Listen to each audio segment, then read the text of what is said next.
آفتاب احمد خان شیرپاو صاحب، صوبایي چیرمن سکندر حیات خان شیرپاو صاحب، د ضلعې د کابینې د ټولو ملګرو زه ډیره شکریه ادا کوم چې زه یو ادنا ورکر چې په هغوی په ما باندې دومره غټ اعتماد وکړو، نو زه د ټولو ملګرو د ټولو ورکرانو د ټولو مشرانو ډیر زیات مشکور یم او دوام راته کوئ چې الله رانه هغه کار والي کوم چې د مشرانو کوم کار دپاره منتخب کړی نو دا زموږ ټول د شریکي کار دی. ځان له که ماته شوه نو زه هېڅ هم نشم کولی، خو چې ټول ملګري په مشترکه باندې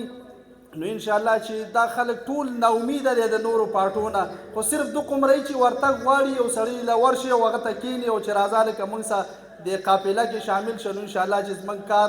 مخکې هم ټیک و او بیا به هم ټیک او را روان وخت به هم انشاءالله زموږ انشاءالله. زه خو مشران ناست دي هغوی په غرض چې ډېر تقریر چلم نه راځي، خیر زه په مازه مازه به ښه کېږم، خو زه یو ځل بیا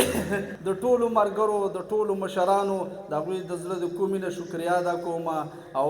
کوم چې د کوم ملګري کوم یونین کونسل کوم ملګري دا به مې خواسي چې هغوی ټول د اختر نه بعد چې ټول دا